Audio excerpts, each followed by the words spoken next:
सेमरिया में खाद की कालाबाजारी को लेकर जिला प्रशासन ने बड़ी कार्रवाई को अंजाम दिया, जहां नायब तहसीलदार राजेश तिवारी और थाना प्रभारी सेमरिया विकास कपीस खाद बीज की दुकानों पर छापामार कार्रवाई करते हुए खाद बरामद की है।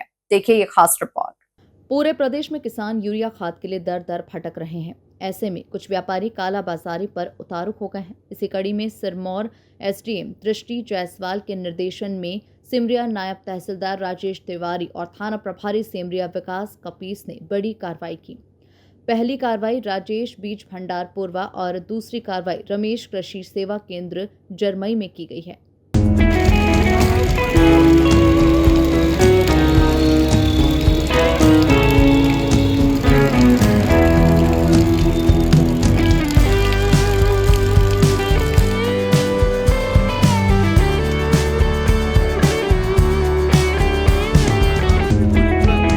ले रहे हैं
तहसीलदार राजेश तिवारी के मुताबिक रीवा से ट्रक के द्वारा लाई गई खाद की खेप में 283 बोरी यूरिया राकेश बीज भंडार की थी, जो किसानों को अधिक दाम में बेची जा रही थी।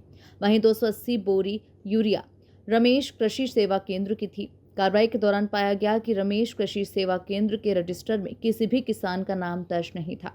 यहां तक कि पीओएस मशीन भी जब्त की गई। सारी खाद जब्त कर दोनों दुकानों को सील कर दिया गया। अधिकारियों ने साफ किया कि वरिष्ठ अधिकारियों के निर्देश अनुसार खाद किसानों को ही वितरित की जाएगी। पहली कार्रवाई अटरिया में की गई है, जिसमें प्रोपराइटर राकेश गुप्ता थे। वो अपने निर्धारित स्थल पर न रख करके दूसरे अन्यत्र जगह में खाद रख करके किसानों को वितरण कर दिया है और ज़्यादा रेट पर किया गया है, जो शासन से निर्धारित रेट से ज़्यादा पैसा प्राप्त किया है। शिकायत प्राप्त हुई तो एसडीएम मैडम के निर्देशन में कार्रवाई की गई है। उसमें स्थल पर सिर्फ 83 बोरी खाद ही उसके गोदाम पर प्राप्त हो पाई है और शेष 197 बोरी बिना मशीन को दर्ज कराए, बिना रजिस्टर के संधारण के वितरित कर दिया गया है। दूसरी कार्रवाई हमारा मां शारदा फ्यूल्स के बगल में हरदुआ में की गई है, जिस पर इनके द्वारा भी 80 बोरी बिना किसी हिसाब किताब के वितरण कर दिया गया है और 200 बोरी का हमने इनके पास गोदाम भी संधारित नहीं है, इसलिए वरिष्ठ कृषि विकास अधिकारी के निर्देशन में हमने उसके बगल में एक दुकान पर रख करके सीज करा दिया गया है और आगे की कार्रवाई इसमें की जा रही है। सर दूसरी कौन सी दुकान है जहां सीज किए हैं? दूसरी दुकान है ये। किसानों की जरूरत का माल बाजार में दबाकर कालाबाजारी करने वाले इन व्यापारियों पर प्रशासन का शिकंजा कस गया है। अब देखना होगा कि आगे और कितने व्यापारी इस कार्रवाई के दायरे में आते हैं। Bureau report, MP news, Semariya.